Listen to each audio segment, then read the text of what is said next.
Hello, and welcome to another Chambers Expert Focus podcast. I'm joined today by Lambros Belessis and Eleni Gerasmidou, a partner and a senior associate respectively at Bernitsas Law. The firm is one of the largest in Greece and is ranked in Chambers Global, Europe and High Net Worth guides. Its real estate practice, which is the subject of our conversation today, has a history of advising on complex transactions, ownership structures, developments, and financings involving significant properties. Welcome to you both.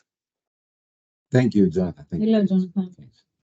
Our conversation today is going to focus on investment trends and incentives in the real estate sector in Greece.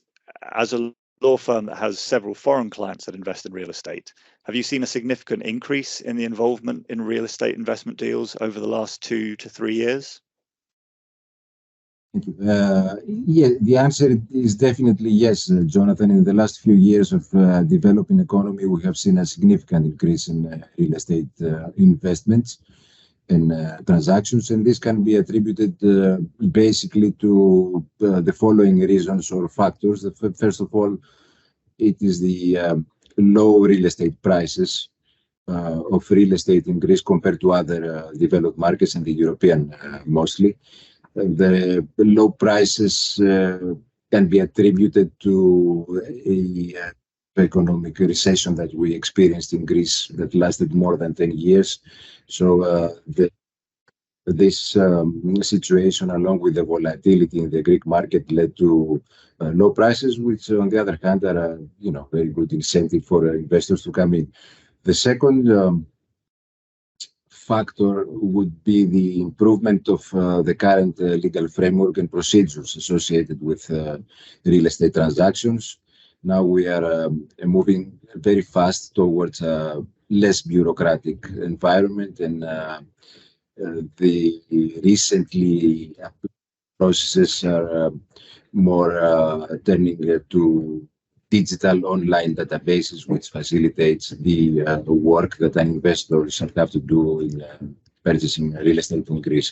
The third factor is definitely the soaring tourism after the pandemic. It's fair to say that tourism is the heavy industry Greece, and we consider that it is now all year round. The final factor was the recent announcement about the recapturing by Greece of the investment grade that combined with the absence of foreign direct investment restrictions, at least so far, at least in our view, ensures an attractive investing environment. And again, it's fair to say that Greece is definitely in the process of recapturing the confidence of the investors. I mean, low prices, increasing efficiencies, the Greek tourism sector, and sort of the confidence of international markets. That's a compelling combination. What type of assets are your clients mainly investing in, and what do you see as the sort of real estate trends that are prevailing so far in 2023? Well, as you said, well, yes, it's definitely an optimal mix of reasons for attracting investors. Now, investors are mostly interested in tourism developments. This can be mainly greenfield or brownfield. Greenfield, namely the acquisition of a plot of land for hotel construction and development, or brownfield, it's the purchase, the acquisition of existing hospitality units. Now, the trend, at least as we have seen it, is mostly that the dominating appetite of investors is to proceed with transactions involving renovation works and not construction from reason basis. And I believe that the reason is obvious, because a renovation project is most of the times quicker, more promising in economic terms, in the sense that the investment can be amortized much faster than now, other than hotels, which is I believe the lion's share in the investors' appetite, we also see an increasing of investors to go for a development of data centers. Data centers is a niche market in Greece, at least, and it is a heavily regulated activity. However, we see that there are prospects in this respect. Development of office buildings, luxury homes, which is connected, of course, with the upcoming and increasing silver economy, and trend in various other activities which are not directly cannot be directly named as real estate, but a vast part of them is related to real estate. I'm talking about the in vitro fertilization units, which we see a trend there, rehabilitation units, and other, where again, although the activity, the regulated activity, is a part that has to be seen with particular caution by the investor. The real estate is there and has to be very well examined before proceeding to this transaction. I suppose it's the nature of the sector that real estate is a part of almost any business. You always need land on which to do things, right? It's perhaps the most vital part. Yes, I would agree with you, definitely. And could you identify any incentives offered by the Greek state to attract investors? I'm thinking of things like frameworks that speed up the process and facilitate real estate investment transactions. Well, of course, in recent years, plenty of efforts have been made to accelerate investments in the Greek real estate market. The digitization of the procedures for drafting contracts and issuing building permits has made a significant contribution to this direction. However, we still have many bureaucratic obstacles that need to be overcome. Furthermore, we have an ambitious initiative, which is the electronic real estate file, which has been announced to start operating in November 1st, 2023. The majority of real estate data and supporting documents will be transferred to the real estate file, and notaries, they will draw the required transfer documents from this file of any kind in order to process real estate transactions faster and easier. With regards to the legal tools that the Greek law provides for the implementation of a real estate development, more favorable terms can be achieved through the laws on strategic investments or on business parts, which take the form of a unilateral administrative act, such as a presidential decree or a ministerial decision, after the relevant application of the investor.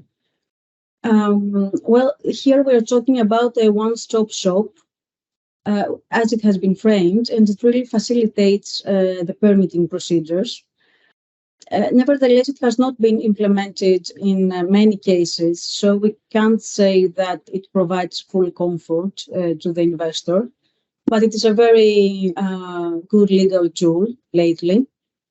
Also, we have the new building regulation, which sets out urban benefits and incentives in case a developer chooses to have an environmentally compliant building, or in cases he chooses to have a building with reduced coverage on the plot, or in cases he chooses to upgrade the building into energy class A+. Got it. So those are some of the upcoming advantages for real estate investors. But what would you see as the key challenges your clients face in terms of the legal and institutional framework in Greece? Yes, well, a real estate investor, in the event he's looking to develop a property, and thus currently in Greece, the zoning and planning issues are quite complicated. Besides the fact that he should be advised on the legal risks and aspects of a project, it is very important that he expands the due diligence process in order to include a special and focus on special and urban planning provisions and environmental restrictions that apply to the property.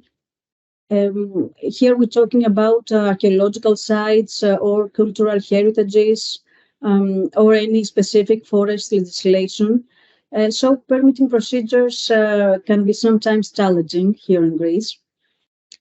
Furthermore, the benefits or building bonuses that are being provided by the Greek law are often under dispute, and also the issued building permits are under dispute, and mostly from municipalities or from environmental organizations.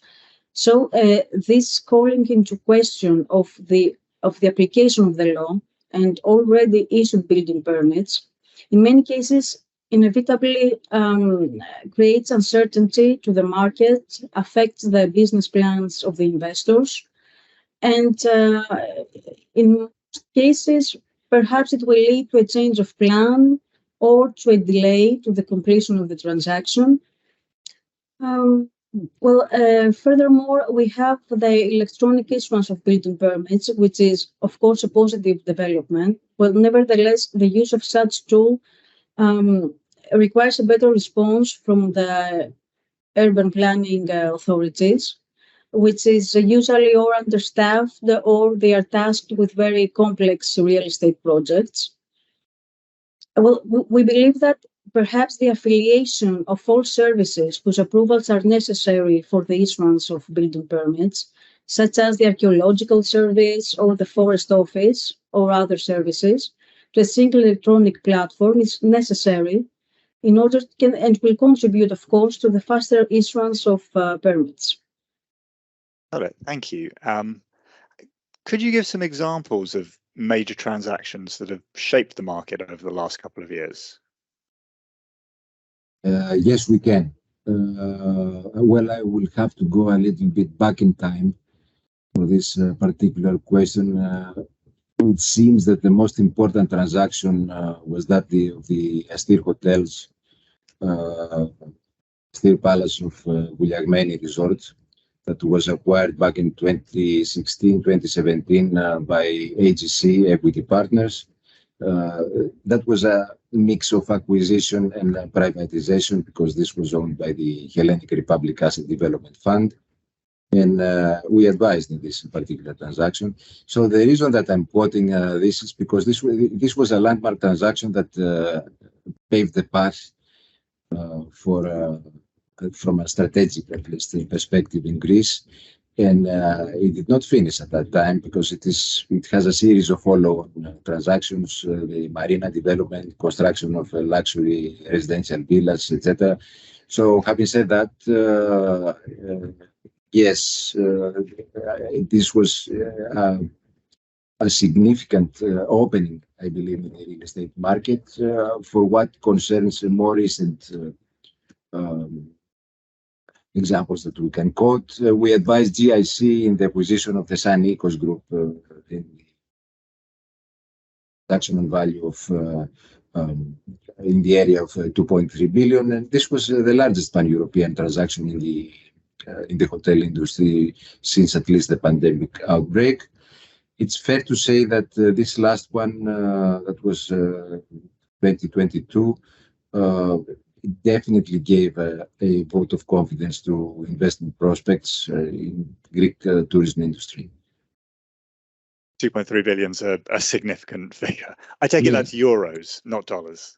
Yes, euros. Okay.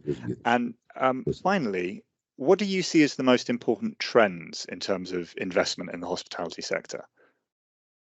Well, ESG criteria have shaped the hotel market through the last years, and we see that many investors turn their interest more and more into the refurbishment and relocation of existing buildings, where also the permitting procedures are faster and simpler, having in mind the permitting regime in Greece the last couple of years, which it is quite complicated, and yes, quite complicated in many cases. So with respect to the legal tools that are provided by the Greek law, we have seen lately in many cases that investors choose the legal agreement with the owner to fall under the commercial leases law, which has been proved to be a very popular legal tool lately.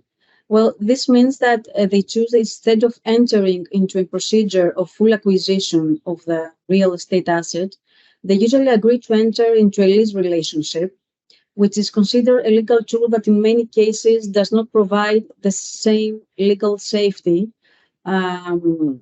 as the freehold property, the full acquisition of the property, but it offers more flexibility, it offers less costs, and of course, you have the possibility of concluding the agreement in a shorter period of time. So that is a reality that shows us that by choosing this legal tool, which does not provide full legal assurance in large-scale projects, investors see great profits and they are willing to take that risk. Interesting. And just as a quick follow-up, are there tax implications for a leasehold as opposed to a freehold arrangement? Well, I just wanted to quote that, well, there is a segregation, a difference between the tax treatment of a lease, as you correctly mentioned, and the purchase of a property. In the purchase of a property, you buy and you pay the tax once, whereas on a lease arrangement, you pay stamp duty or VAT, depending on the arrangement. This can be deducted, so there is a tax benefit from on this side, but each of the options has its own problems. For instance, as Eleni said before, the lease arrangement is a contractual, not an in-rem, not a real estate kind of right that you can exercise without having the fear of losing the plot. However, the benefit is that it's quicker and it can be run, completed in a more efficient and swift manner rather than the frequent option. Fascinating. Thank you both very much. Thank you. Thank you very much, Jonathan.